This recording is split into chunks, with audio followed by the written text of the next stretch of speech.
Menapaki langkah demi mewujudkan Jakarta kota global yang maju, berkeadilan, berdaya saing dan berkelanjutan.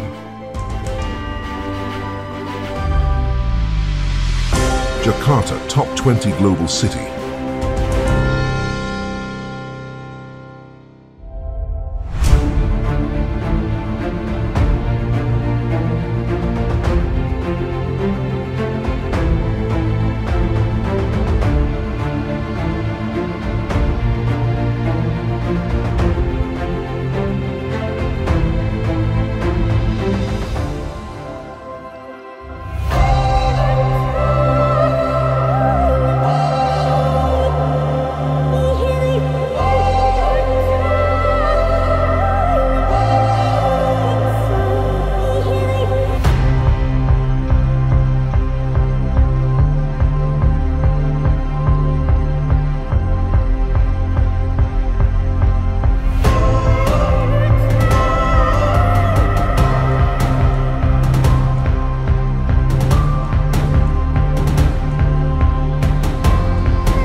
Presentasi sebagai konteks Jakarta untuk menjadi Global City Top 20 dunia. Jadi kita akan mungkin sekedar konteks dengan perubahan dan movement dari Capital City ke IKN. Jakarta mengaspirasi untuk menjadi Global City. Dan ini adalah aspirasi yang sangat baik, terutama momentumnya sangat tepat karena seperti tadi kita ketahui role dari Jakarta dan kontribusinya itu sekitar 17% dari total GDP Indonesia, yang artinya peran dari Jakarta untuk Indonesia ini sangat tinggi. Mungkin next page info. Dan kalau kita lihat dari sisi global city lainnya, apakah itu New York atau London, mereka kontribusi ke total GDP dari negaranya itu sangat besar. Kalau kita lihat Tokyo itu kontribusinya ke total Japan itu sekitar 21% dari total GDP. London sekitar 36% dari total GDP di UK. Sehingga peran dan role dari Jakarta untuk Indonesia dan Indonesia emas ke depannya itu menjadi sangat penting. Nah, apa sebenarnya definisi dari global city? Nah, global city ini adalah suatu urban center yang harus mempunyai competitive advantage sebagai hub dari sistem ekonomi global. Dan apa artinya? Kota ini harus dapat menarik variety of global business activity, international company.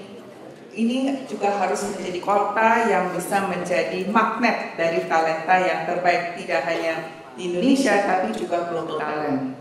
Ini juga harus menjadi kota di mana dapat terjadi fasilitasi informasi yang sangat efisien, juga menawarkan pengalaman budaya yang sangat unik, dan juga bisa menjadi policy global policy making, dan pusat think tank, dan juga pusat political dialogue yang sehat. Halaman berikutnya. Nah, kalau kita lihat Global City Index yang diluncurkan oleh IDKI sejak tahun 2006, ini adalah suatu indeks di mana kita measure sekitar 155 kota di dunia, dan jumlah kota ini terus bertambah seiring dengan kota itu menjadi global. Dan ini juga kita melihat dari sisi 5 dimensi, di mana kita melihat dari sisi business activity, human capital, information exchange, cultural experience, dan political engagement. Dan di setiap dimensi ini ada sub-elemen lagi, di mana sub-elemen ini nanti yang akan kita tuangkan dan kita lihat strategi apa yang Jakarta itu harus punyai atau perbaiki untuk bisa menjadi top global city. Lanjut. Halaman berikutnya. Nah, jadi ini sekedar informasi. Jadi kita lihat di sini Global City Index itu ada 5 dimensi dan ada different weighting untuk masing-masing dimensi, dan kita lihat di sini dimensi yang weightingnya cukup besar adalah dari sisi business activity dan human capital. Dan contohnya di sini business activity ini bagaimana kota tersebut bisa attract Fortune 500 untuk mempunyai representasi dan juga head office di kota tersebut, top 50 global companies, capital market yang vibrant, flows of good, airports. Tadi kita bicara mengenai pelabuhan, jadi pelabuhan itu jadi sangat penting untuk menjadi global city, number of conferences. Lalu dari sisi human capital, tadi kita bicara bagaimana kita membangun talenta yang unggul, produktif, sejahtera, dan ini sangat penting, tidak hanya untuk mensejahterakan dan juga mempunyai talenta yang unggul di Jakarta, tapi juga bagaimana kita bisa menarik diaspora untuk datang balik ke Jakarta, untuk membangun kota Jakarta. Bagaimana kita juga bisa menarik international talent, internal students untuk bisa di Jakarta. Lalu information exchange, accessibility dengan broadband, Google presence, cultural experience. Jadi kita lihat banyak sekali kota global, apakah itu London, Bangkok, yang menawarkan museum-museum yang sangat menarik. Banyaknya visual and performing arts, pertunjukan kelas dunia yang ada. Sporting event, kita lihat Olympic di LA, di Tokyo, national, international sporting event yang juga Jakarta kita lihat mulai banyak ya. Dan juga dari sisi political engagement, number of think tank yang juga bisa dibangun di Jakarta. Seperti sekarang juga kita lihat banyak mulai ada think tank yang lihat di Singapura contohnya. Next. Halaman berikutnya, nah ini yang ingin kita tingkatkan. Jadi kalau kita lihat dari tahun 2015 sampai ke tahun 2023, ranking dari Jakarta sebagai global city unfortunately itu drop, jadi lebih rendah, jumlahnya itu lebih baik. Nah, kita drop dari ranking 54 ke 74. Dan kalau kita lihat dari sisi mana dimensi yang kita dropnya paling besar, itu dari sisi human capital, information exchange, dan juga cultural experience. Dari sisi business activity itu drop tapi tidak terlalu banyak. Jadi in general kita doing much better dibanding dari sisi yang human capital, information, dan cultural experience. Nah, ini adalah kesempatan dan potensi yang sangat luar biasa, terutama dengan aspirasi kita untuk menjadi top global city 20 untuk benar-benar memperhatikan dan memperbaiki elemen-elemen ini. Next page. Nah, ini kita juga lihat di specific metrics, dan ini adalah indeks yang dinamik, karena bukan berarti bahwa kalau kita mempunyai strategi kota-kota yang lain diam. Kota-kota lain di dunia juga mereka terus-menerus memperbaiki dirinya sehingga mereka juga tetap meningkat atau paling tidak mempertahankan rankingnya. Dan tidak semua kota itu harus mempunyai posisi yang sangat tinggi di semua dimension. Jadi seperti juga tadi Pak PJ katakan, kita itu juga unik. Kita juga harus cek di mana nih yang kita mau fokus. Apakah itu di human capital, di business connectivity, information exchange, di mana gap yang kita tidak terlalu besar, di mana kita bisa leapfrog, dan di mana gap yang cukup besar, di mana kita harus perbaiki untuk menjadi global city. Nah, itu adalah strategi yang harus kita juga pikirkan yang mana yang tepat untuk Jakarta. Jadi sebagai contoh di sini untuk business activity dan human capital, New York itu adalah number one. Tapi untuk cultural experience, London adalah kota yang paling baik yang memberikan cultural experience. Juga dari sisi sporting event. Sedangkan Brussels kita tahu itu adalah suatu kota global yang banyak mempunyai think tank dan banyak sekali international multilateral organization yang mempunyai head office juga di Brussels. Next page. Nah, ini kita juga lihat kalau dari sisi global cities ya, dan New York, London, Paris, Tokyo, Beijing itu adalah top kota global dengan highest global city index di tahun 2023. Mereka rankingnya consistently bagus.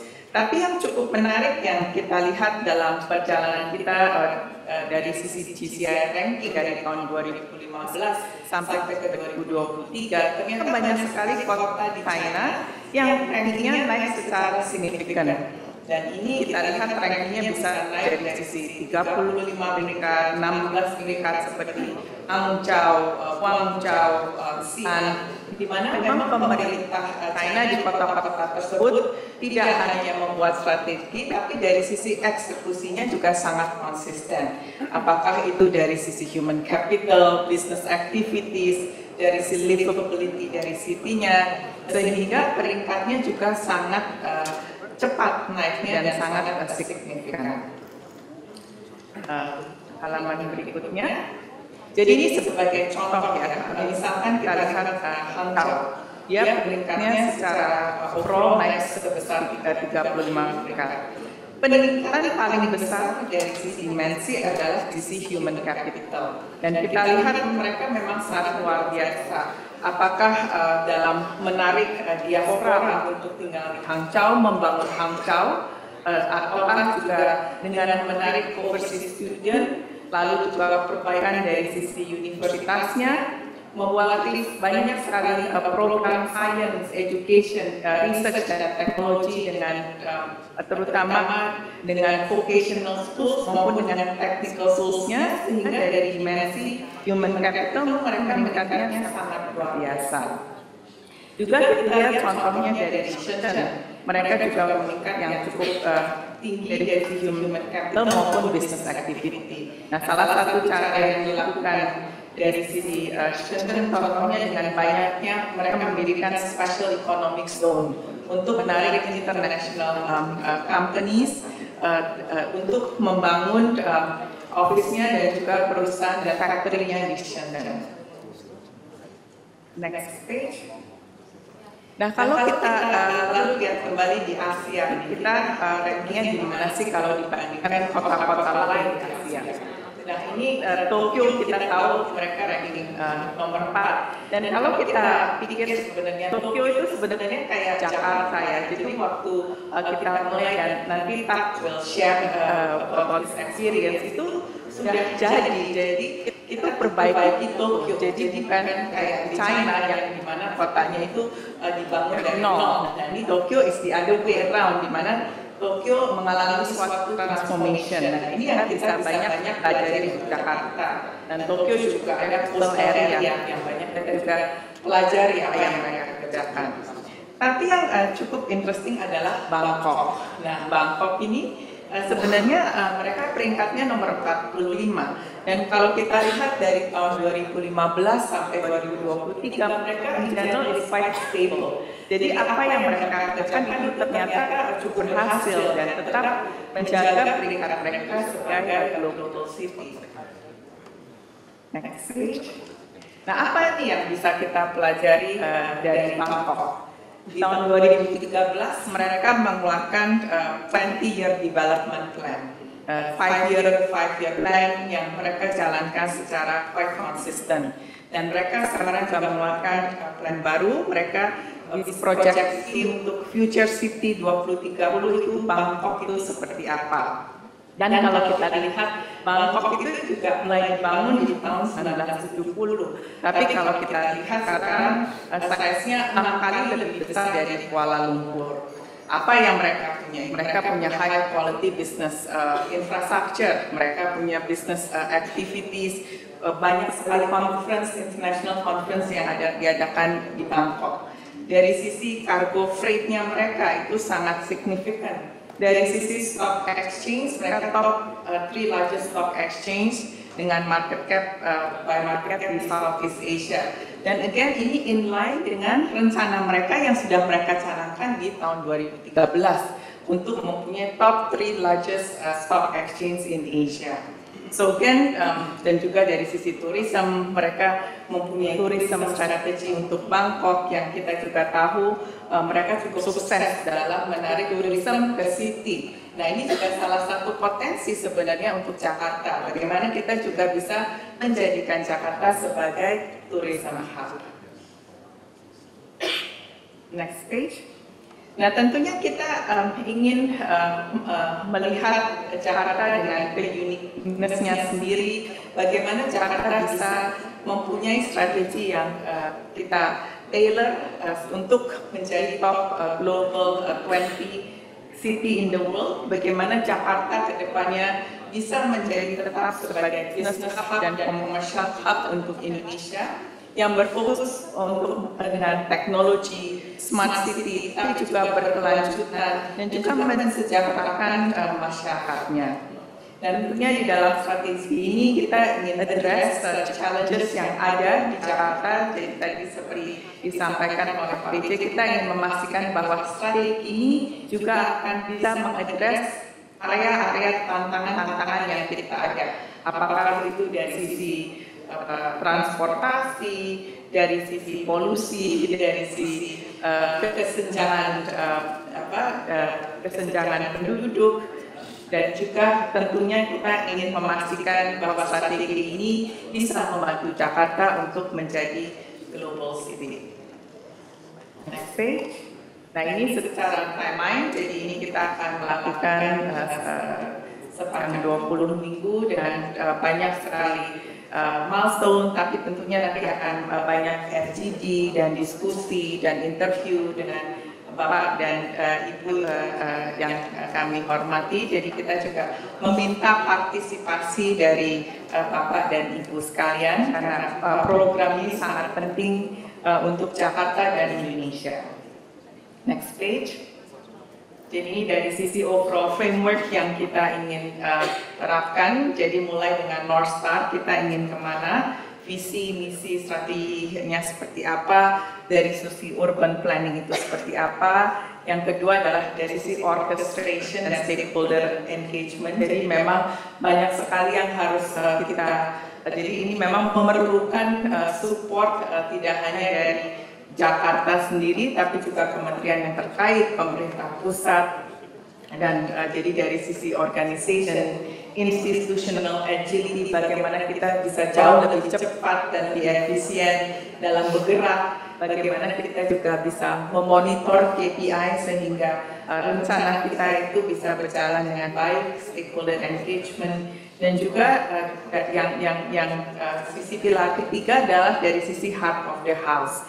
Jadi economic engine apa yang ingin kita punyai? Jadi Jakarta kita mempunyai target 7-9% economic growth sangat luar biasa. Karena kalau kita lihat globally, global city yang bisa mencapai 7-9% economic growth rata-rata adalah city di China. Nah, apa artinya bahwa kita tidak bisa hanya BAU, tidak bisa hanya business as usual. Kita harus mempunyai economic engine yang baru. Nah, yang mana? Apakah itu Northern Coastal Development, pesisir utara, kita develop aglomerasi, konsep aglomerasi, lalu fokus industri vertikal, bagaimana kita bisa shift dari basic industri lebih ke industri yang value added, yang lebih digital, sehingga kita juga bisa meningkatkan potensi masyarakat kita. Lalu dari social dan cultural development itu bagaimana kita juga memastikan bahwa quality of life itu jauh lebih baik dengan kita menjadi global city, lalu dari sisi culture, tourism, creative economy, environment yang berkelanjutan, green space, sustainable operation, giant seawall juga memastikan bahwa Jakarta itu tetap sustain. Lalu dari sisi backbone of the house, physical infrastructure. Jadi kalau kita ingin merefine Jakarta, bagaimana juga kita mengadres kemacetan, memastikan bahwa flow of goods tidak hanya di darat tapi di laut menjadi lebih efisien. Digital infrastructure, transportation, business climate itu jauh lebih efektif untuk international companies untuk mau berbisnis di Jakarta ataupun konser dan sebagainya. Research, innovation, funding dan investment itu juga menjadi sangat penting. Kita kebetulan juga bantu beberapa city di Middle East, di mana konsep funding ini harus dilihat secara keseluruhan, secara overall ekosistem dari Jakarta, peran dari bank daerah, peran dari APBD, bantuan dari pemerintah pusat, private investor dan sebagainya. Lalu dari sisi policy dan regulation yang diperlukan untuk mendukung kota Jakarta. Jadi itu adalah kerangka yang akan kita pakai untuk mendesain strategi Jakarta. Untuk selanjutnya, I would like to invite actually our global expert, and we have here Carlos, who will share some of his perspective on master and urban planning for global city. Thank you. Terima kasih Bu Shirley atas paparannya yang memberikan pandangan secara keseluruhan tentang global dan juga proyek. Dan untuk selanjutnya kita masih memiliki experts. Pertama Umezawa-san, Umezawa yang akan berbicara tentang culture dan city branding, dilanjutkan dengan Carlos Ivan Casado yang akan master and urban, dan terakhir akan ada Pierre Gonzalez yang akan tentang transportation and mobility. Tapi kita akan dari Tak Umezawa. Umezawa-san, can you rest in the room?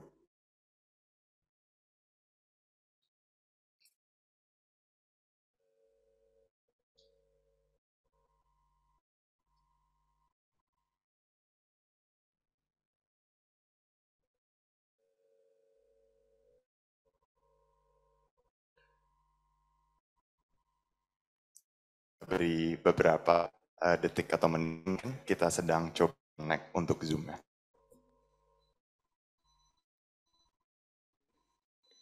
For the I am from Tokyo.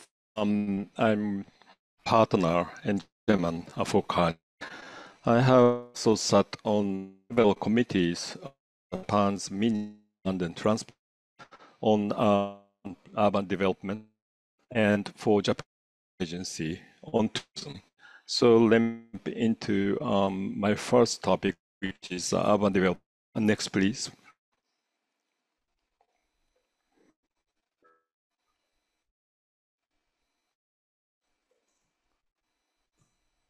This is a city concept development project. Tokyo ranked number 4 the Carney's Global Cities Index. We assembled pro bono team about 10 years ago when we found out that will be a host city for the Olympics to be scheduled 2020. And after the event of the property started working on large-scale redevelopment projects across Tokyo, and we hope to provide some direction. Those large-scale development projects managed many organizations with the Tokyo Metropolitan Government. We assembled a team of experts, fields from economy, business producer. Their 40s, most cases, because it was really about thinking about the future. I started the pro bono team, but then had opportunity to present the concept we developed to the then Metropolitan Governor Matoe, and 1 year later, Governor Miss Koike, this and the concept and ideas to her. The ideas were incorporated into the long-term vision. And 2017, we also published the book, Next Tokyo with. Next, please. As key pillar for concept, had three. We selected these based combination of image the internal audience had, because relative in terms of and culture, and also what Japan likes, leveraging unity of the Olympic Games, and a need for improvement in order to attract talent. And the first pillar is the creative.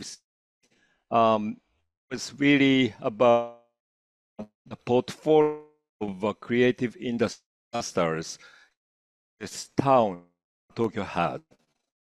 And the second pillar, as we call city, was really about developing the tech clusters as installing new technologies and solutions in the expecting many business people to visit Tokyo for the Paralympic. And the third pillar,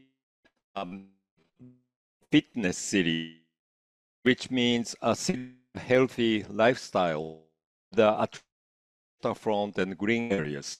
Let me show some of we developed along those key themes. On creative city, average existing brand image of each town, and for example, Harajuku for the whole place for culture. We proposed Kawaii directors as multilingual of guides as well as guides for inbound tourists. Next, please. Akihabara, it is for manga and anime and otaku culture. Back to further develop that as the Akiba, and we propose to incorporate AR, XR themes in as introducing otaku manga days as the support development of a robotic. Next. This is about Tsukiji famous fish that's abolished several years ago to prepare for Olympic and Paralympic Games. Now a fish market was developed nearby. The Olympic Games, we knew that we redevelop fashion, and our proposal was developing it in food and sport complex. The consortium which won public bid for this big land actually adopted our proposal. We're going to develop something. Next, please. About the third pillar city, we propose ideas including the one Tokyo High Line. Obviously, we took initial idea New York, but we thought about some parts of existing metropolitan highway into aerial park. Now, public experimentation is adopting this idea. Next. Another key was making the waterfront zone much more attractive as well tourists. And this particular front we developed high note by another property company who adopted our proposal in another part of the water on Tokyo Bay. Next, please. Another pillar is called Tech City, and we'd like to image. Next, please. About years ago, we laid out a list of target industries we like to development, taking advantage of the Olympic and Olympic Games, and install many of those solutions into the city, which include health, entertainment, mobility, security, and marketing. Next. My second topic, I'll attach it briefly. I serve as advisor Japan Tourism Agent. I not-for-profit organization support government initiatives on the ground. That inbound tourism has been Japan's most growth over the past. Revenue of inbound tourists, as well as key policy levers the government pulled. And it started in Minister Abe the office.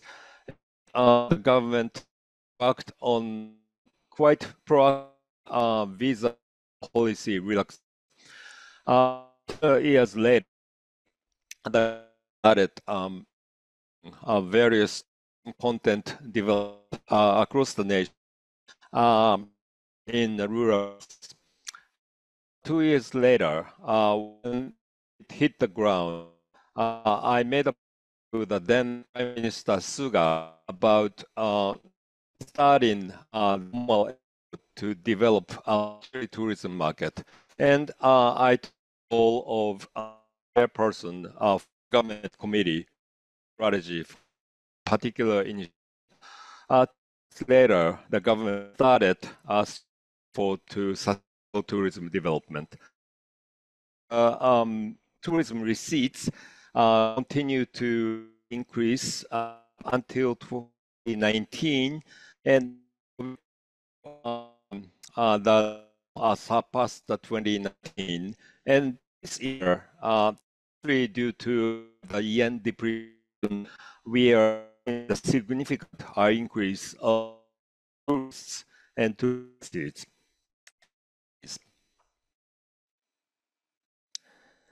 Currently, there are several key initiatives led by Japan Tourism Agency. The overall objectives include three things: sustainable tourism and providing more tourists to rural destinations, and developing luxury market and per visitors significantly. And initiatives upgrade in particular and ryokans in rural destinations where attractive exist, but infrastructure the keen on the tourism industry market. Second pillar is tourism content, which includes adventure tourism in rural areas, cultural tourism, cities, and rural tourism also are involved, and overall tourism from the past of culture, environment, communities. at least the information of the whole will include developing online promotion and sales capabilities in multi-language, as well as a significant increase in operational efficiency of various tourism facilities. Next, please. Next page for discussion. Probably if later on event, let's come back to this. But probably encourage you or team start from positioning before thinking about specific action items. Thank you very much. Many thanks, Umez, for your presentation. Terima kasih untuk yang sangat baik. Dan selanjutnya kami akan memanggil Carlos Ivan Casado sebagai an urban planner kami. Dan akan join melalui Zoom call. Carlos.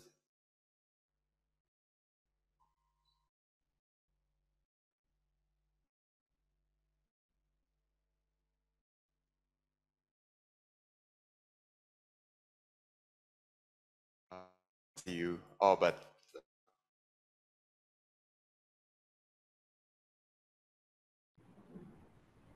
now, okay. Yes, you can hear clearly. Stage is yours, Carlos. So, selamat, good afternoon. Carlos Casado, so I am based in the Dubai,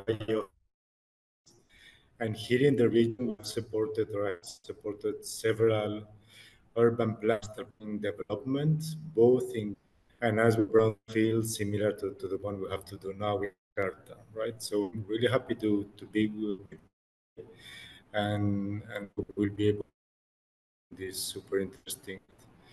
Maybe if we move on to the slide. What is master plan, right? So master plan at the end, plan that defines or guide how Jakarta to develop to go or to reach in the next 20 to 30 years. Okay, so this may be that we need to clarify how do we do to have a successful master plan. We have a reality. We have Jakarta as a canvas, so it's an existing, and today we need to include some guiding principles, and these guiding principles will be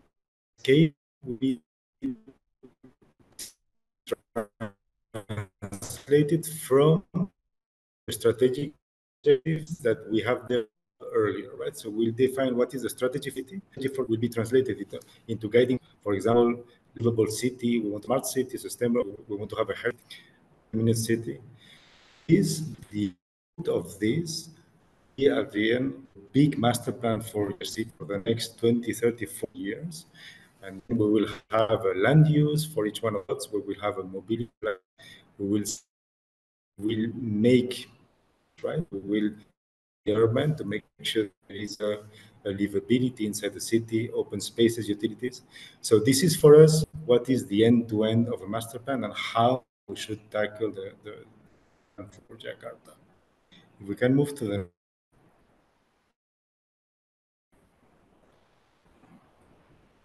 Yes. Okay. So for us, and what is a good bad master plan? So if a good master plan for us, it's a master that gives the right answer to a set of questions, right? And the questions are the pillars on the left. So it's work, about live, about support infra. Okay, in terms of work, also in Jakarta, what are the want to foster? To generate business, what type of systems we need to set up so that, and then this business, a set of jobs, how do we fulfill these jobs, right? Key for us. We need to live. What is the population of the What do we expect in 10, 30, 40? What is the size? What is where will population have the, and based on we will define what we need to define so that we can fulfill the population needs, right? In terms of play, this is about entertainment, recreation. So as my colleague explained earlier, you will have on one hand citizens that they need to entertain them, but as well, when you have already visitors we want to have. Is it business visitors? Is it health? So we will be cascaded from strategy, and then we need to define how we enter these residents. What we will provide hotels, parks, entertainment parks to fulfill this demand, right? And finally, and as well, all this supporting how, for example, with your visitor population, how will they move in a city? And this, Javier, he will explain you the mobility cities, right? What is the future? Same for Selasa. What type of health we need, what type of education, what type of public services we need to provide, which the city will in the coming years, right? Same for you, right? All this needs to be planned ahead. So we move to the next slide. So we active all this, we answer all these questions about live. Can we move on to the next slide?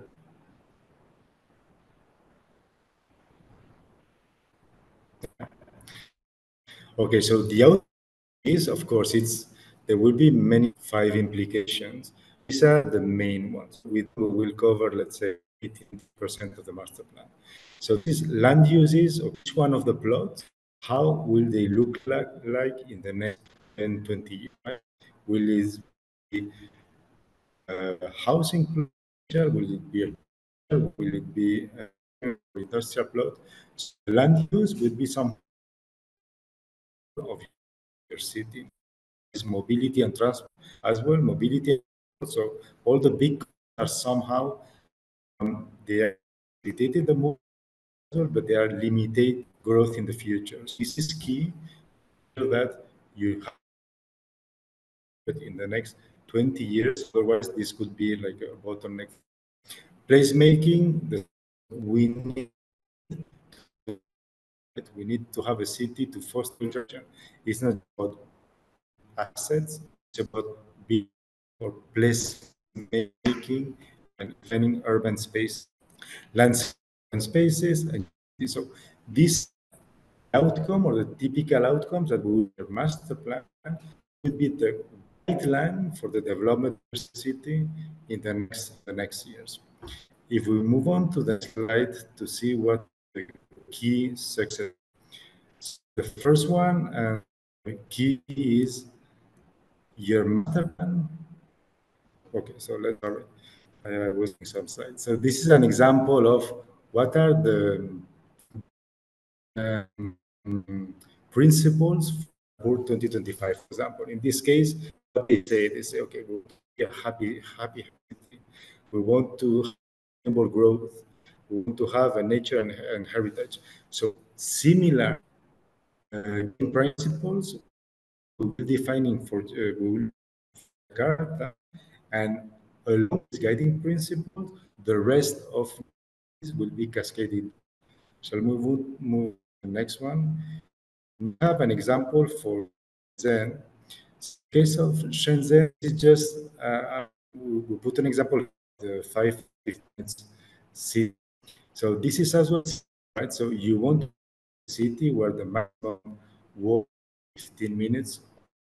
You cannot have every 5 minutes walk, which is the idea. But you have the minimum requirement in your 5 walk, then you have additional 10 minutes, and then you have, let's say, requirements in the Here in Shenzhen, a set of guiding principles, and this is how it's translated their guiding principles in the plan. Okay, so let's move on. Success factor.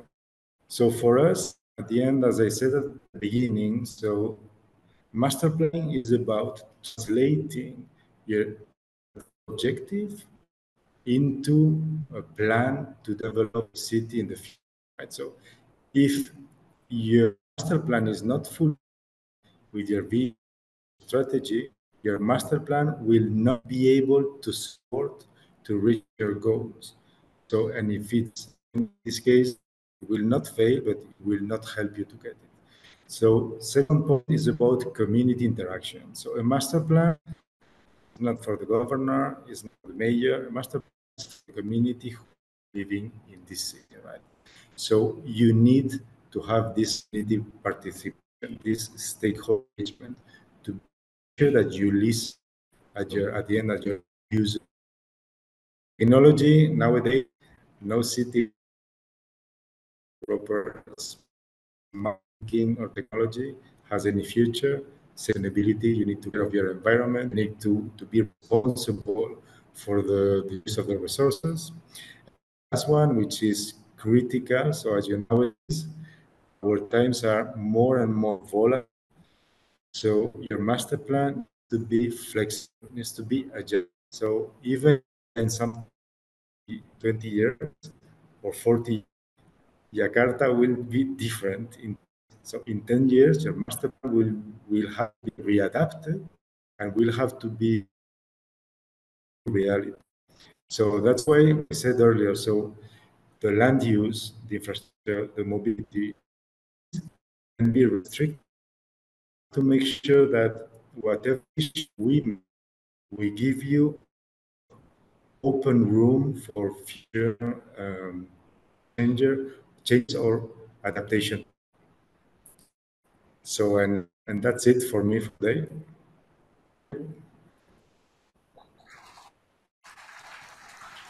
Many thanks, Carlos, for your insight. Kami akan memanggil Javier akan berbicara transportation dan mobil dan akan join us dari Madrid. Javier, can you hear us?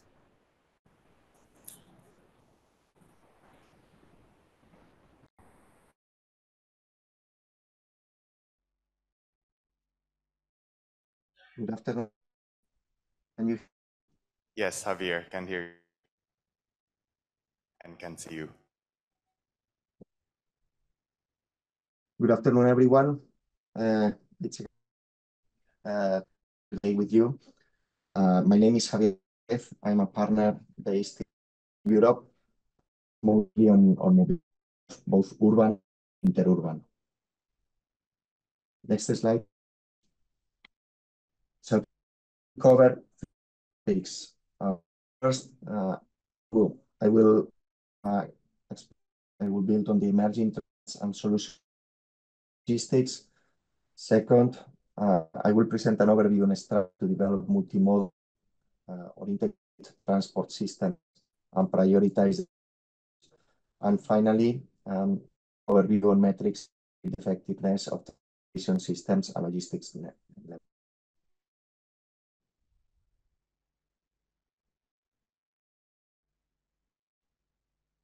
Let's start with across the globe. We recently conducted a survey to understand the transport and logistics needs of citizens and operators focused on urban. So what do people are demanding? They are demanding first quality, better connect or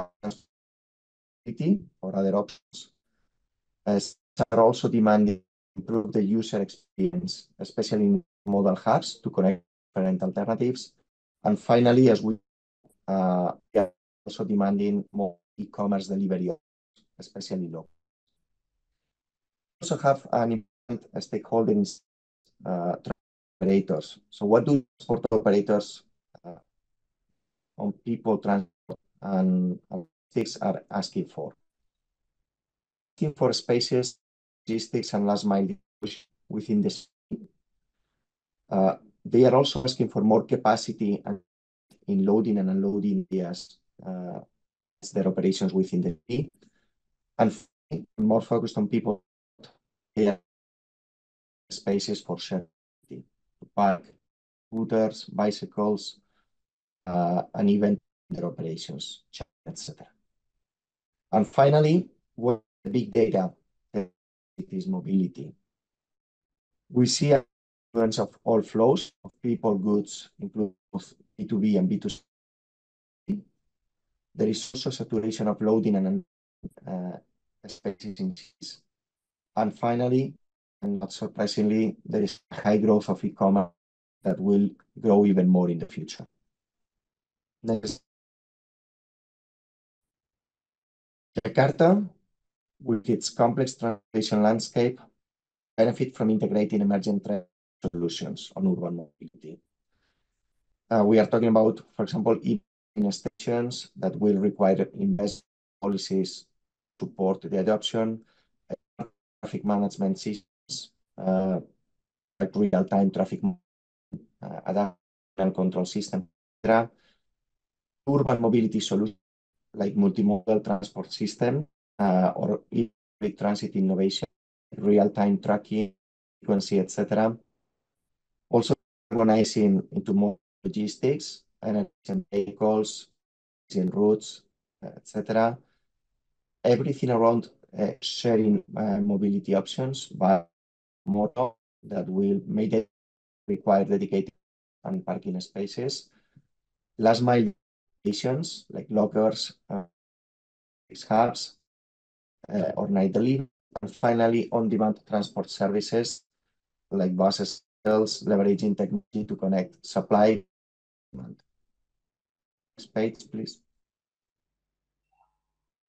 Bringing some best practices cities. Some cities like New York, Mungkin, or in pilots. For example, we have the project called Locker New York City, in which city is deploying lockers near buildings on wide sidewalk, pedestrian traffic, maybe to track delivery trips, a safe place for packages. A few KPIs. Initial pilot in lockers. Initially, this is planned to be deployed at scale in the city with an 53 compartment. And we are also developing a similar initiative in Madrid City together with the city town hall with a huge impact on both reducing traffic congestion and also reducing last mile delivery. So the impact of an initiative like this deployed at scale both for citizens and also for the environment. Next page, please. Many cities are also transforming the urban environments, as mentioned before, Carlos, through innovative logistics and last mile solutions. So two grand innovations are being increasingly implemented. Is the start of logistics centers in its neighborhood for goods and services. As an example, we are developing a plan of urban logistics in Madrid that will cover the entire city, including both B2B and B2C goods. And the second one is the design of a hub for deliveries. We are also working on an innovative project, as you see here, to distribute underground. This is easier new developments for green. It's more challenging for existing neighborhoods, but this will have a significant impact to reduce traffic on pedestrians and citizens versus the goods in the city. Next slide, please.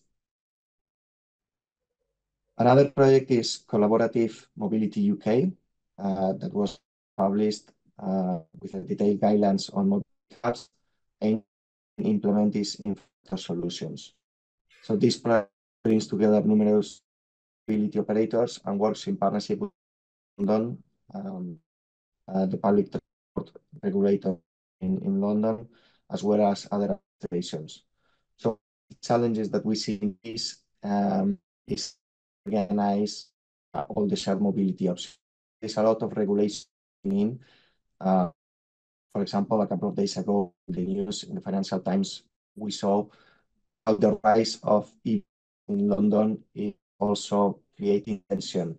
So organize and connect different modes and find a space, connections, etc. to organize. There is no chaos. And this is a project that is now very important in London to cooperate with different stakeholders into developing integrated systems that are of citizens and also enables an organized deployment of the new systems in the city, including, as you can see, both people and freight. So for example, good collect lockers, and also new services for citizens like restoration, leisure, etc. Next page. This is our vision of the future of urban mobility, and we are working on this project for a European city. Three main concepts.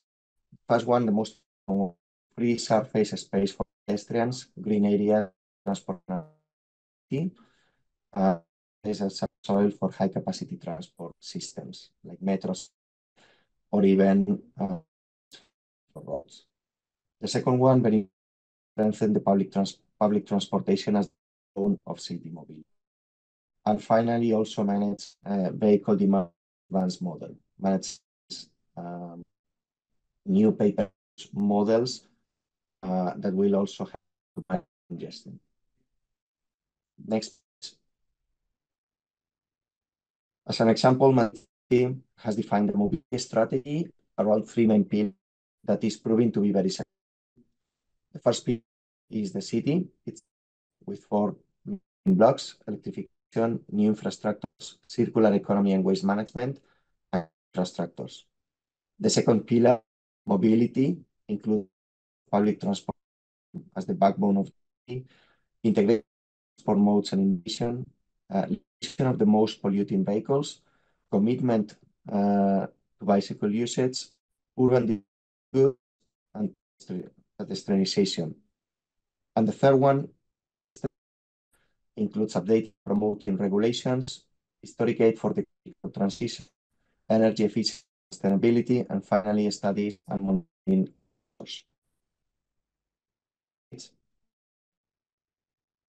Improving people's mobility requires all available options to find more efficient solutions from a global system perspective. If we move from the left to the right-hand side, we see the system that includes capacity, cost, solution, health. So the most efficient solution is clearly active mobility. So walking or promoting cycling, the restriction of distance. So we might require infrastructure for cycling.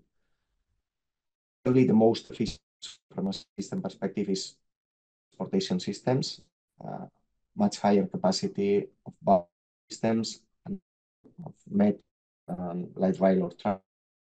And the least efficient option is clearly the vehicle.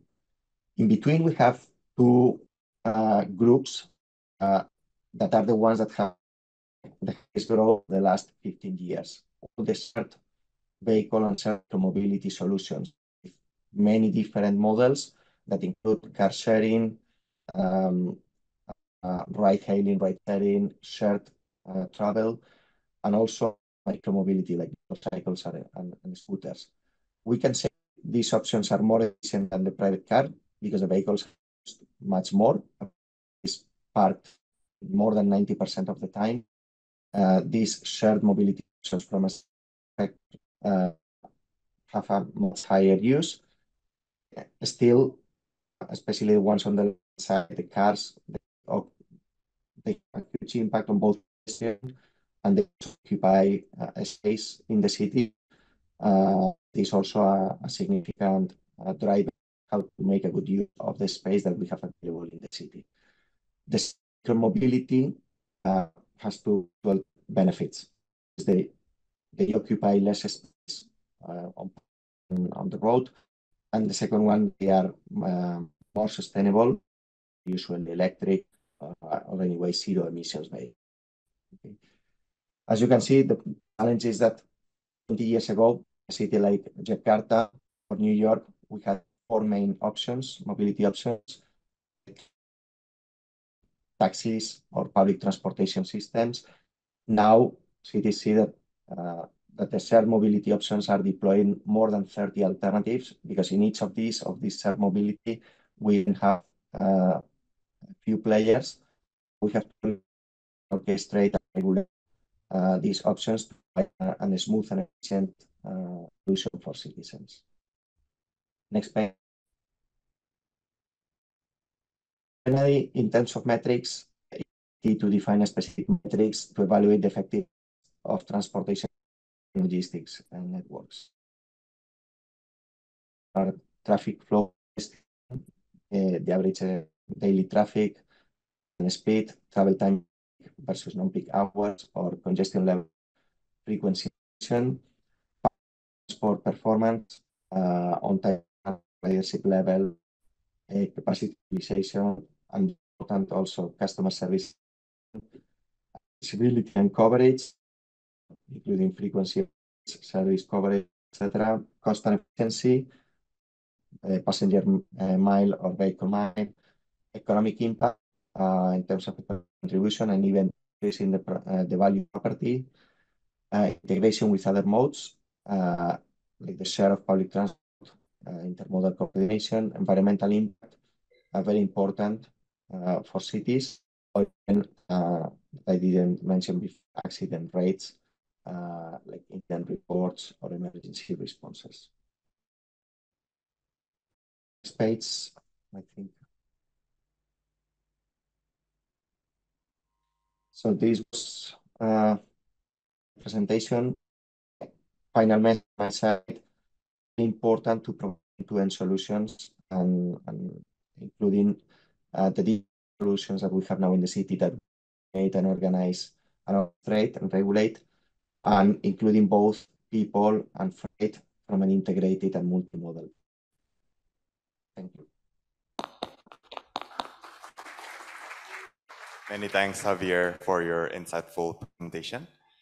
Sekarang Bapak Ibu, kita akan memasuki sesi tanya jawab, di mana di sesi tanya jawab ini intensi kita adalah untuk mengeksplorasi bagaimana cara Jakarta bisa tentunya mengatasi tantangan yang dialami dan juga bisa meraih target Top 20 Global City by 2045. Dan untuk hari ini kita akan berfokus kepada pertanyaan-pertanyaan yang Bapak Ibu akan berikan, sehingga jangan ragu apabila Bapak atau Ibu bertanya. Untuk sesi ini juga feel free untuk menanyakan pertanyaannya menggunakan bahasa Indonesia, dan saya akan bisa membantu translasi kepada global experts kami dan juga tentunya Bu yang ada di sini jadi bahasa Inggris. Seperti itu. Mungkin kita bisa mulai. Apabila Ibu memiliki pertanyaan bisa langsung saja diangkat tangannya, dan nanti tim kami akan bisa memberi ke Bapak atau Ibu.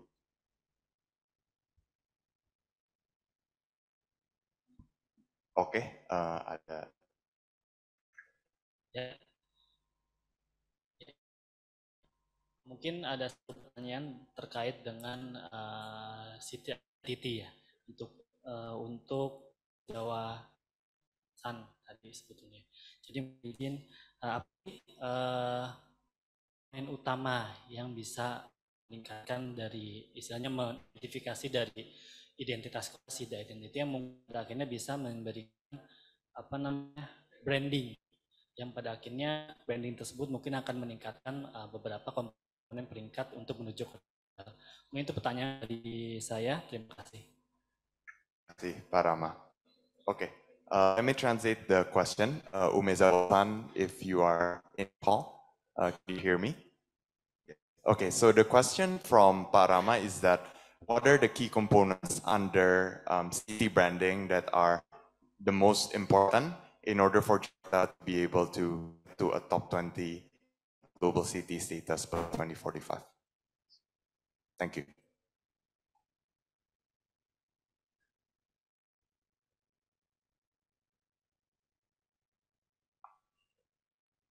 Untuk mungkin Umez bisa di. Yes, I'm muted. Sorry. So the most important for Jakarta ranked into the top 20. That's the. Yes, correct. The key components that are most important from a city branding perspective to be a global city. Well, we need to do some good analysis, but to be clearly differentiated global ranking, I need to focus on few that could be industry cluster, could be cultural offerings, or that could be natural attraction. At this point, with my limited understanding of the Jakarta as a city, probably it's the combination of and but probably I need advice from somebody else who have more familiarity. I have flown to Bali so many times on my vacation, but I haven't really stopped over at Jakarta so many times. So I'm not in a very good position to answer that question. Precise manner. Umezawa-san. Jadi para banyak hal yang harus dikonsiderasi ketika ingin untuk menjadi sebuah global city. Contohnya culture-nya, bisnis, industrinya, dan juga lain. Tapi mungkin hipotesa yang dimiliki oleh expert adalah mix between culture dan juga business, right? Expert sangat support untuk bisa visit Jakarta one day. Seperti itu. Terima kasih. Oke. Nah, Bapak dan Ibu. Iya, Bapak di sana.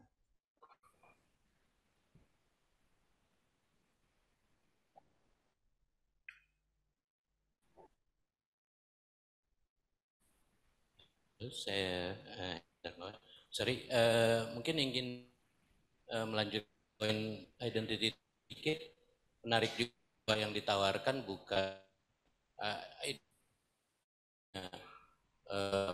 biasa muncul atau populer di Indonesia, yaitu poliidentitas, tetapi keunikan kota sebagai sebuah fakta urban, ya.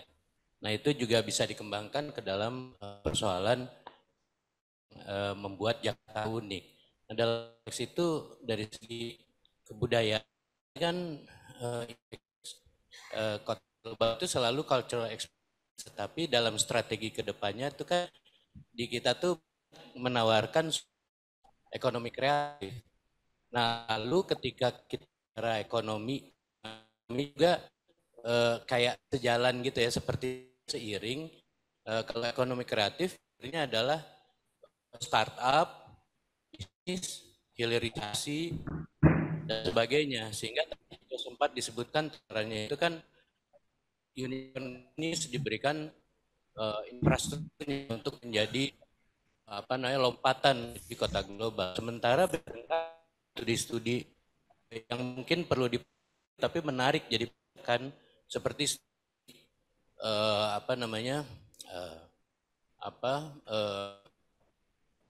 90-an gitu ya. Kita melihat potensi ekonomi informal yang kalau sekarang mungkin potensi ekonomi UMKM gitu. Yang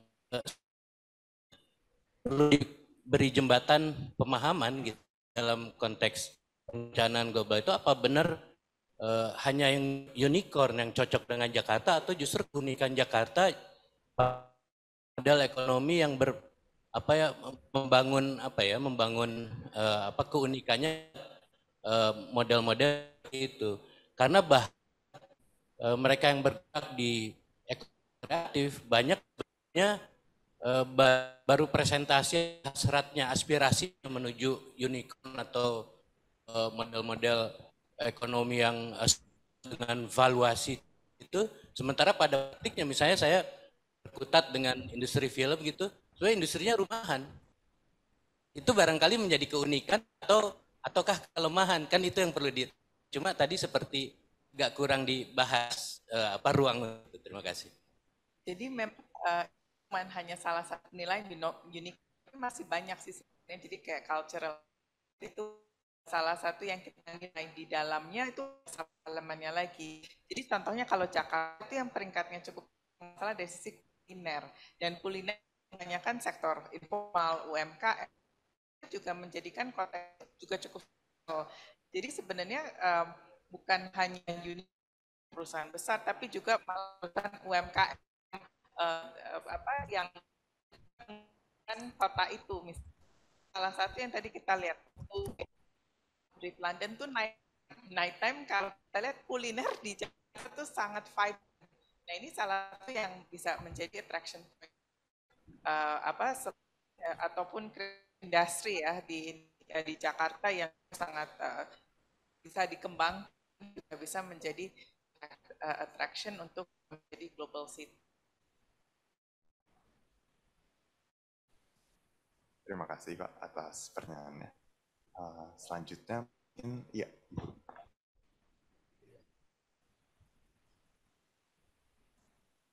Ya, saya dari Dinas Kesehatan. Tadi kan Ibu sampaikan bahwa ada 5 dimensi, satunya human capital. Di situ saya ingin kira-kira Jakarta melakukan apa ya? Kalau di situ dinilai adalah salah satunya adalah foreign born patient. Apakah itu dari sisi akses, apa saja yang harus kira-kira strategi yang baik? Tadi saya juga melihat di Bangkok gitu ya, bagaimana mereka mengembangkan health check up sebagai health tourism mereka gitu ya, untuk meningkatkan indeks mereka. Terima kasih. Kalau bisa foreign born population, talent yang ingin bekerja di kota tersebut, kota Jakarta, bagaimana kota itu bisa untuk attract international talent kota tersebut, ataupun kita bisa kayak Indonesia yang kerja di luar negeri atau yang lahir di luar negeri, diaspora yang kita bisa di Indonesia. Jadi contohnya healthcare, kebetulan kita banyak sekali bekerja di healthcare. Nah, salah satu yang kita lakukan sebagai negara adalah jumlah dokter spesialis. Akan membutuhkan 10 tahun untuk Indonesia untuk close untuk jumlah dokter spesialis. Kalau hanya bergantung dari dokter-dokter Indonesia atau dokter-dokter diproduce dari Universitas Kedokteran Indonesia. Artinya apa? Bahwa jika kita ingin close gap juga di Jakarta, kita harus attract either international doctors untuk di Indonesia ataupun diaspora dokter yang dari orang pindah ke luar negeri kembali ke Jakarta. Nah ini cukup penting karena kita lihat seperti Bangkok ataupun kayak Singapura, 2 juta dari medical tourist di Indonesia pindah untuk medical check up. Nah kalau bisa capture sebagian dari itu di Jakarta dengan world class hospital dengan tenaga yang sangat. Nah ini yang juga salah satu yang bisa bikin Jakarta menjadi a global city. Terima kasih Bu Shirley. Silakan Pak. Ya, terima kasih. Menarik sekali ya. Tadi juga Pak Gubernur kan memaparkan terkait masalah kependudukan memang menjadi permasalahan kita. Nah, salah satu tadi kita lihat bahwa kapital ini jadi elemen utama ya yang menurunkan tingkat DKI Jakarta. Nah, mungkin bisa diberikan advice program apa yang harus dialokasikan untuk kami di Dukcapil Provinsi DKI Jakarta, stakeholders yang akan memilih. Terima kasih. Jadi ini not an easy sebenarnya masalah yang mudah ya, karena sekali kota dan city mengalami hal yang sama, dan tentu Jakarta itu tadi seperti kata Pak salah satu tantangannya itu juga penduduk yang urbanisasi di kota sekitar yang mungkin itu masih SD atau belum setingkat universitas dan sebagainya. Sedangkan salah satu indikator dari adalah kayak persentase penduduk yang mempunyai university degree. Contohnya kualitas universitas Jakarta. Jadi memang harus menyeluruh ya, tidak hanya dari sisi kualitas dari sekolah, pendidikan di Jakarta itu sendiri, tetapi juga bagaimana kita bisa memastikan bahwa daerah Jakarta itu juga bisa thriving sehingga orang itu tidak pindah ke Jakarta. Jangan sampai Jakarta itu jadi magnet untuk daerah sekitar yang mungkin penduduknya dari sisi pendidikan terlalu tinggi. Jadi kita juga harus membangun daerah-daerah di sekitar. Jadi membuat suatu yang holistik itu dari sisi pendidikan. Tentunya dari sisi yang kedua juga bagaimana kita bisa menjadikan Jakarta itu menjadi penduduknya itu produktif, jadi mempunyai penghasilan yang baik, yang sejahtera, berarti dari sisi penyediaan tenaga kerja, keterampilan itu juga sangat, karena kalau kita lihat China itu peringkatnya luar biasa naiknya. Mereka itu banyak sekali investasi di sekolah kejuruan, vocational school. Lalu antara sekolah kejuruan dengan industri, dengan kebutuhan dari pekerjaannya tersebut. Nah ini juga salah satu yang cukup penting, karena kita juga harus meningkatkan keterampilan penduduk kita. Jadi salah satu dengan kartu pintar, dengan pelatihan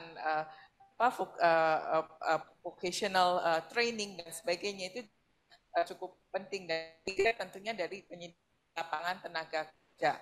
Jadi kalau kita ingin mencapai contohnya 7-9% economic growth rate, berarti kan lapangan pekerjaan. Dan apakah itu dengan infrastruktur project, dengan pembangunan di daerah pesisir. Nah ini bagaimana kita juga bisa menyediakan lapangan pekerjaan yang baik dan juga role yang menarik yang maka bisa kita talent untuk ke Jakarta. Jadi harus secara menyeluruh.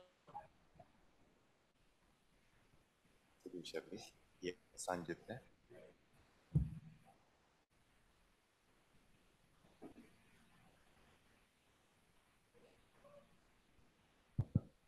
Baik, terima kasih kesempatannya. Pertanyaan saya mungkin ditujukan kepada Javier terkait urban mobility. Seperti yang kita ketahui sama bahwa mobilitas perkotaan itu kan salah satu hal penting ya untuk kota ini menjadi kota global gitu yang secara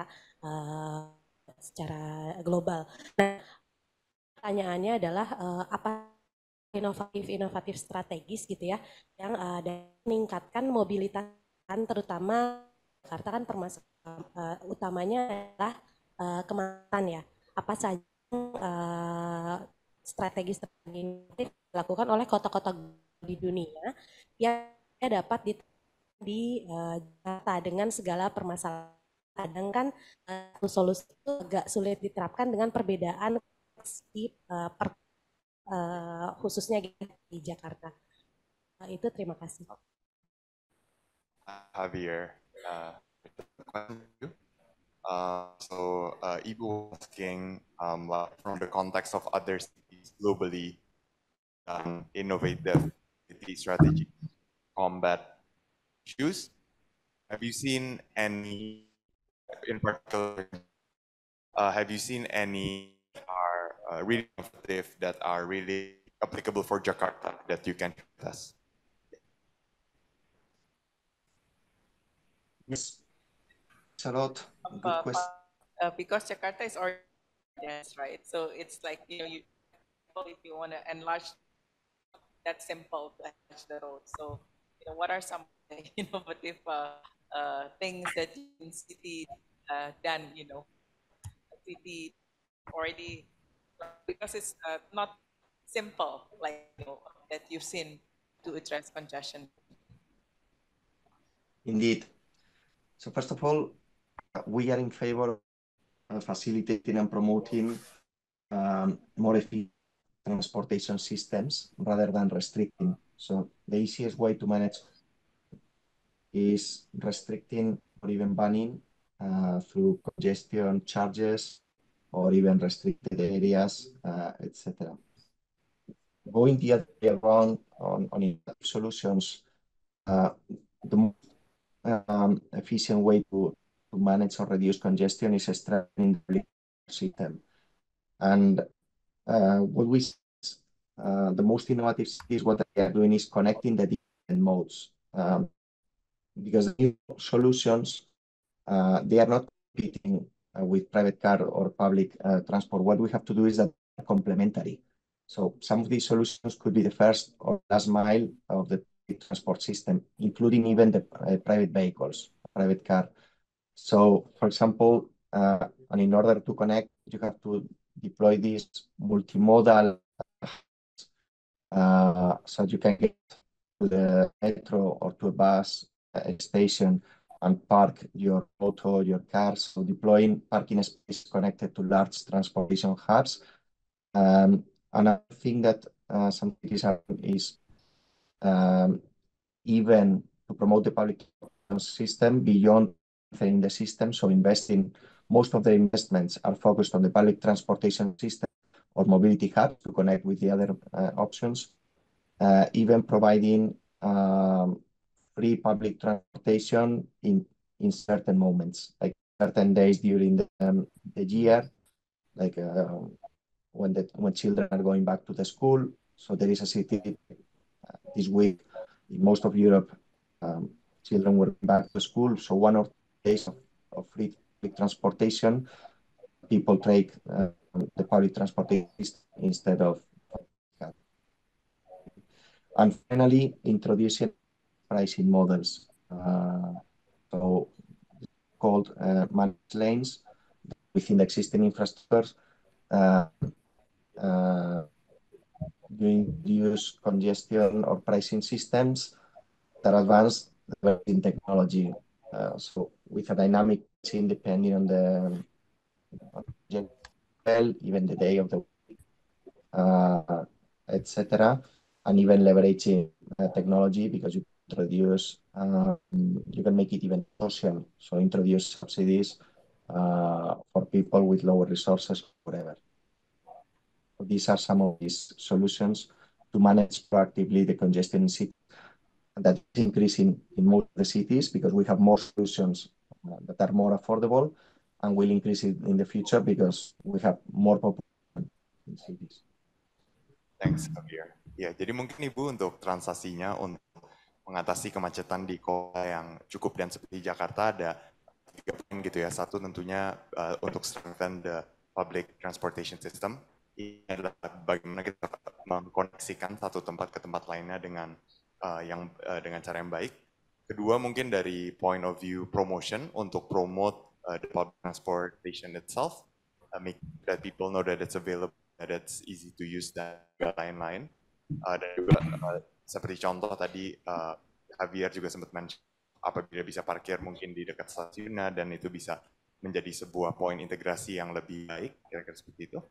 Ketiga mungkin dari sisi dynamic pricing strategy gitu ya, di mana apabila melewati sebuah lane dan melihat kemacetan pada hari itu, pada jam itu, dan harganya bisa di-adjust untuk either encourage atau discourage orang untuk menggunakan contohnya kendaraan pribadi. Seperti itu.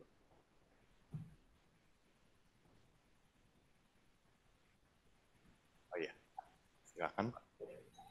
Ya, terima kasih. Assalamualaikum warahmatullahi wabarakatuh. Dev dari Bappeda. Pertama, tadi kalau dari yang pemaparan awal dari Bu Shirley bahwa kita ada di aspek human capital, information, and cultural experience yang kalau secara indikatornya sendiri itu sebenarnya ada kenaikan yang cukup signifikan Bu ya dari tahun ke tahun. Tapi secara ranking itu signifikan decrease.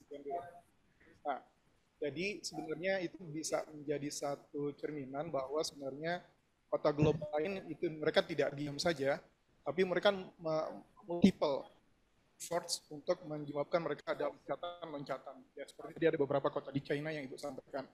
Nah, pertanyaannya adalah, Bu, dan mungkin all the experts from the Zoom, ya.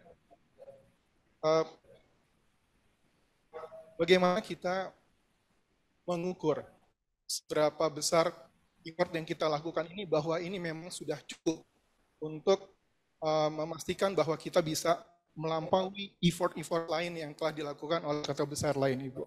Karena rasanya pasti mereka juga terus berkembang, apalagi mereka telah memiliki modal secara IT, teknologi, dan lain-lain yang menyebabkan bisa lebih dengan resources yang mereka miliki. Itu satu.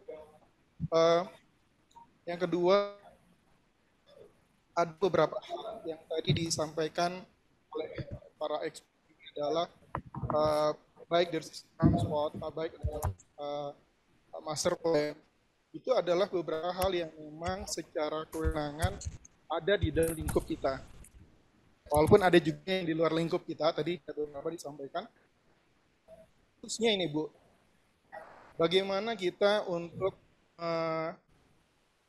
creating strategi, effort, Bu, significant effort, untuk memastikan bahwa hal yang di luar kewenangan kita, Bu, ya, ini adalah dari sisi pergerakan, yang Carlos tentang gerakan untuk Jakarta yang hanya tidak dibentuk pergerakan di dalam, tapi juga di kota sekitar. Nah, saya rasa kota global yang memiliki kondisional yang sama, mirip lah mungkin ya, walaupun different level gitu ya, mungkin adalah Tokyo gitu ya, atau Bangkok. Nah, tapi saya rasa Tokyo karena tadi sudah ada di 4 gitu ya, mungkin Carlos or Takumi Zawa mungkin bisa share dengan kita kira-kira apa yang harus kita lakukan ya untuk memastikan bahwa transport ini bisa kita define dengan baik, kita sepakati bersama dengan baik, karena hal-hal ini yang sebenarnya secara kewenangan ya, bukan hanya berbicara transport ya, tapi juga misalnya kualitas lingkungan, karena sungai dari masuk ke hilir, kalau kitanya put a lot of effort tapi di sekitarnya tidak, itu sama saja hanya kita kayak optimal resultnya itu nggak akan terlalu terasa gitu ya, karena ujungnya akan mengalir ke kita juga. Nah, jadi mungkin itu 2 hal yang perlu kita cermati bersama. Dan terakhir adalah mungkin di dalam strategi yang akan nanti disusun dalam beberapa buku tadi, mungkin perlu juga memikirkan terkait dengan transisi kewenangan yang nantinya akan diberikan kepada kita, ya, bagaimana diatur di dalam Undang-Undang Nomor 2 tentang Daerah Khusus Jakarta. Saya rasa demikian, Bu Shirley. Terima kasih. Hi, Habib there. It's an open question for the experts in the call and also in the room. So let me share the 2 questions that shared to us. I think on the first question, Papa mentioned that, for example, in the context of Jakarta, Jakarta has improved on a lot of dimensions throughout the past few years. However, its rank has dropped, as you see, right, from 2015 to 2023, which means that actually Jakarta is doing better, but then other cities are doing significantly better, and hence Jakarta's rank dropped as a result, right? So Bapa's first question was that how can the team here ensure that whatever they do is already good enough to be able to climb up the global city ranking index? So that's the first question. And then in terms of the second question, in different countries, including Indonesia, the jurisdiction of what a specific government body can do might be different to others, right? It could be that they want to do one strategy, but then jurisdiction does not reside with them in the regional government, in the central government, and their relationship, right? So how can we ensure that there is a good teamwork between the regional and central government to be able to implement the strategies effectively in making Jakarta a global city? Question, it's also because Jakarta is surrounded by other smaller city or town. So sometimes Jakarta will get the impact because it's so attractive that it will attract like for example, talent from other city that may not be as highly educated, or if you have issue on like for example in the river will cut across two cities, so the interconnectedness of Jakarta with the surrounding cities. So how do you address that? So as you are defining the city strategy, in this case, for example, in Tokyo or other city, how do you also take into account the surrounding areas beyond Tokyo or beyond that particular cities?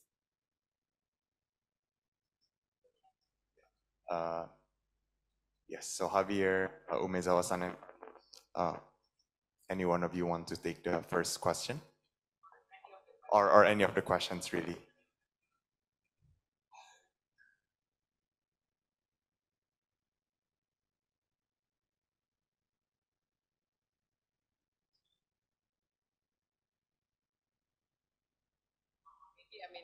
So I think yang untuk definisi global city ya, I mean it's true that it's not a static. So I'll speak in English ya supaya yang ini expert kita juga ini. It's not a static index. Jadi benar apa that all the other cities are always improving. Like for example, we give an example. Bangkok did a 20-year plan, 2013, 20-year plan. So it's almost done this year. Then they come up with another plan, another 10-year plan. Same with Singapore. They come up with another master plan. And so what is important for Jakarta is we cannot stand still. And so even we have planned, we have to always see what else can we do to make sure that we are staying competitive. If we already have a plan, do we need to improve our plan? With the Indonesia economy changing, are there things that Jakarta can play a bigger role? Jadi kita harus melihat ini sebagai suatu yang living juga, karena the world is not static. I think that is number one. And number two is how do we make sure that we get there? Jadi kita juga lihat what are some of the international benchmark that we want to aim.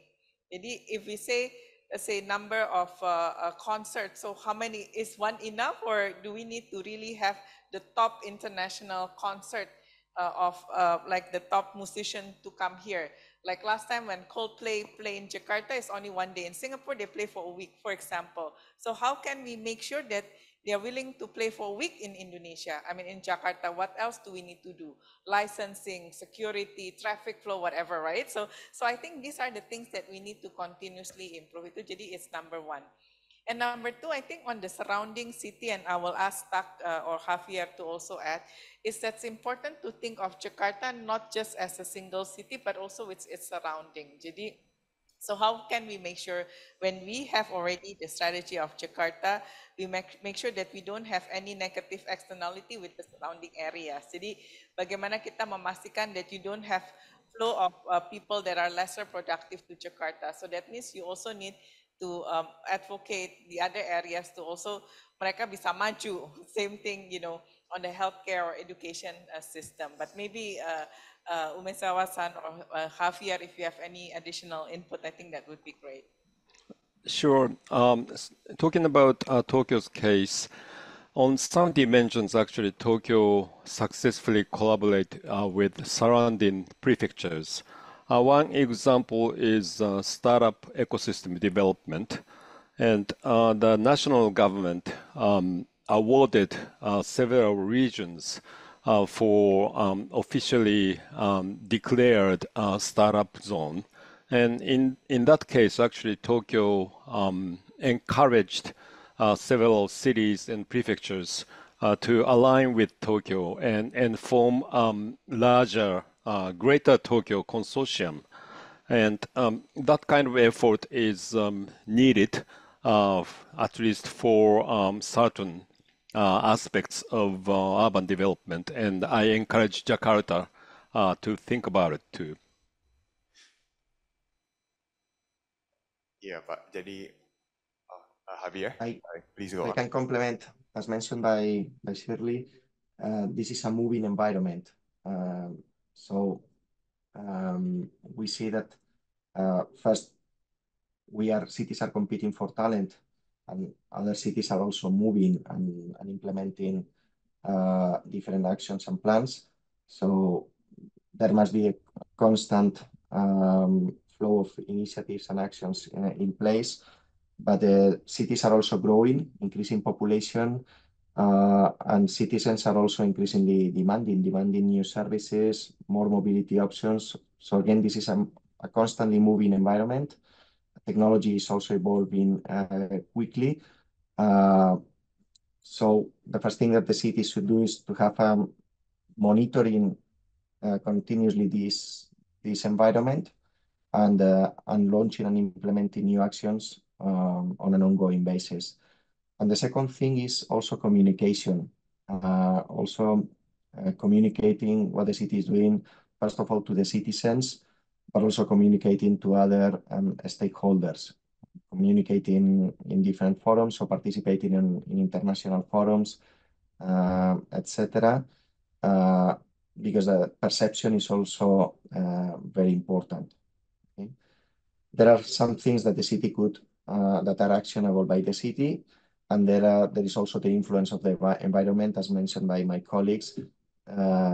Also the influence of the surrounding areas, the policies of the country, etc. So these are the things that the city should be continuously monitoring and adapting to this changing environment.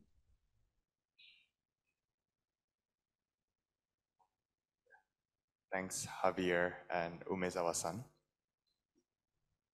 Dan mungkin sekarang kita masih ada waktu untuk satu pertanyaan terakhir, Bapak dan Ibu.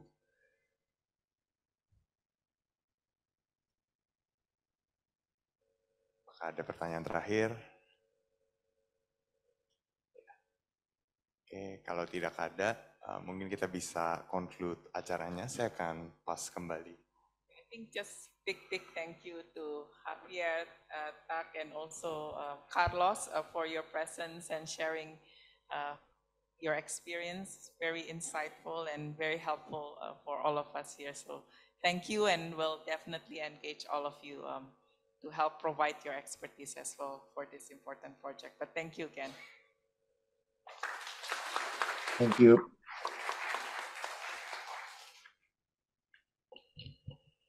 Terima kasih untuk para narasumber dan moderator pada hari ini. Dan semoga hasil diskusi pada hari ini dapat memberikan insight tentunya bagi perencanaan Jakarta menuju Top 20 Global City. So thank you Mr. Tak Umezawa, Mr. Javier Gonzalez, and Mr. Carlos Ivan Casado. Thank you so much.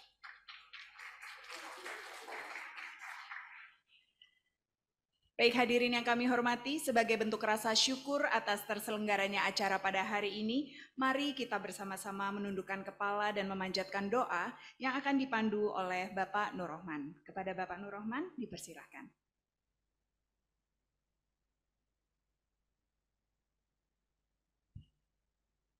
Assalamualaikum warahmatullahi wabarakatuh.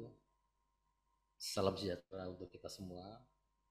Mengakhiri rangkaian kita sore hari ini, mari sama-sama kita memunajat kepada Allah Subhanahu wa taala, Tuhan Yang Maha Esa. Semoga kegiatan kita mendapat ridho dan barokah darinya.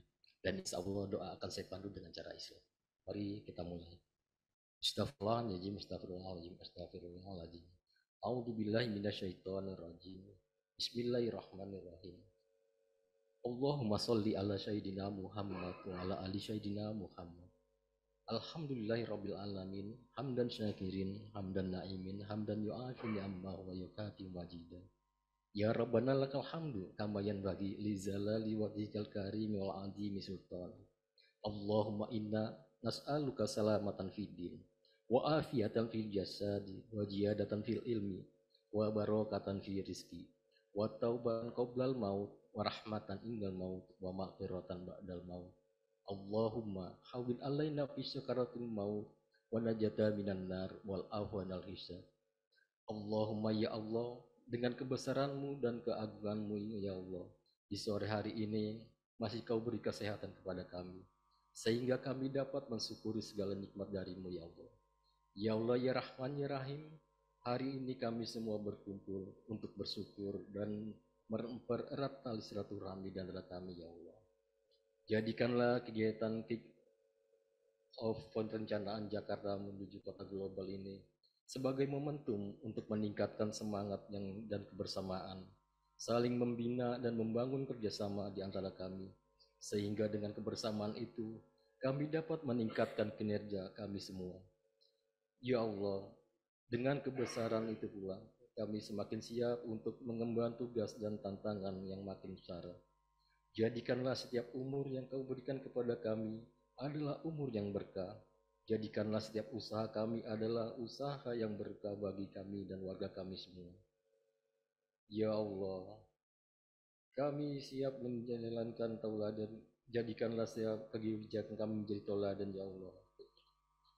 Ya Allah, ya Rahman, ya Rahim, kami sadar semakin berat tantangan yang akan kami hadapi.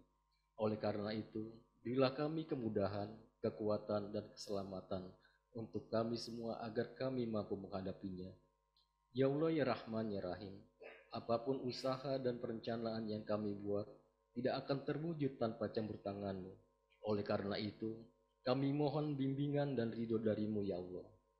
Ya Allah, berilah kesehatan dan keselamatan pada kami semua. Kuatkanlah hati kami, didikkanlah kami agar selalu berpikiran positif dan tidak mudah menyerah. Ya Allah, hanya kepadamu-lah kami menyembah, dan hanya kepadamu-lah kami mohon pertolongan. Ya Allah, ya mujibah syailin, kabulkanlah doa kami. Rabbana atina fid dunya hasanah, wa fil akhirati hasanah wa qina adzabannar. Subhana rabbika rabbil izzati amma yasifun, wassalamun alal mursalin, walhamdulillahi rabbil alamin. Wassalamualaikum warahmatullahi wabarakatuh. Hadirin yang kami hormati, dengan demikian berakhir sudah acara kick-off penyusunan kajian perencanaan Jakarta menuju kota global dengan tema Jakarta Top 20 Global City. Mimpi besar Jakarta tidak akan terwujud tanpa peran serta kita semua. Untuk itu mari bersama kita dukung cita-cita Jakarta menuju Top 20 Global City. Boleh kita berikan tepuk tangan ya sekali lagi Bapak dan Ibu. Sekali lagi saya ucapkan terima kasih atas partisipasi dan kehadiran Bapak dan Ibu sekalian. Saya Inke Prima undur diri. Wabillahi taufiq wal hidayah. Wassalamualaikum warahmatullahi wabarakatuh.